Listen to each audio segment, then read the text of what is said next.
So one of the very first questions that we have here is, why is it necessary to list these gifts? Why was it necessary that the Apostle Paul listed these gifts? Well, I think a more interesting question leading into that question was what was going on. And so he used a word there that we sometimes tend to think is very demeaning when we use the term ignorant. And so if you look up like Sir Webster, the term ignorant in itself is just simply unaware. Right. Okay? And there are many things that we are unaware of. And so one of the things that the Apostle Paul was addressing to the church at Corinth, he says, you have a hunger for something, but you don't understand what you're hungry about.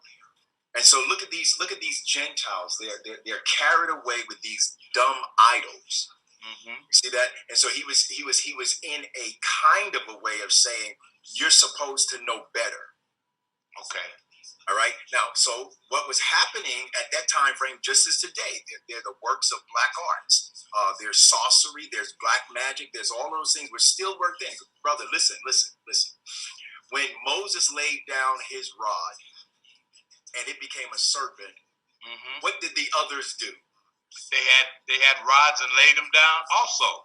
That's right. And they turned into serpents. So God had to take one up on this. Moses' rod ate up theirs. Right. Okay. So God had to show you might have some power, but I'm all power. Right. So Paul now comes back now. He says, listen, you talk about these here gods, but you don't even know anything about them because they're full of a bunch of witchcraft, a lot of sorcery, a lot of desiring, but not knowing how to obtain. So now he comes in and he says, but let's deal with these here things you're seeking after. Now, I want to inject something real quick.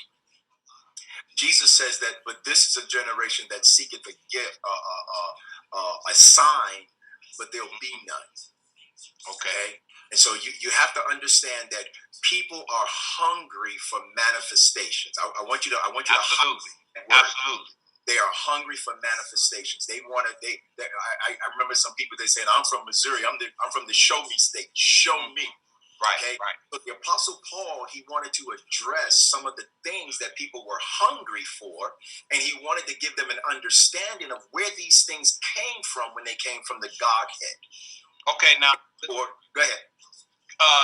Just so we can set some context, you and I talked a little bit earlier about exegeting the scripture, and one of the contexts of exegeting the scripture is knowing what was going on at that time.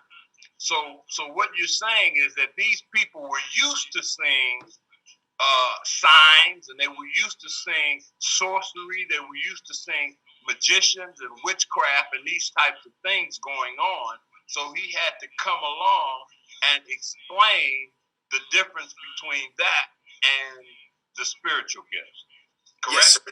Yes, sir. So let's look at Brother John. Brother John, he says, brethren, believe not every spirit, but try the spirits by the Spirit and see if they be of God. So that lets us know that there was a lot of things going on in the spirit realm. Okay. So this is why the Apostle Paul is now making it a deliberate statement. If you're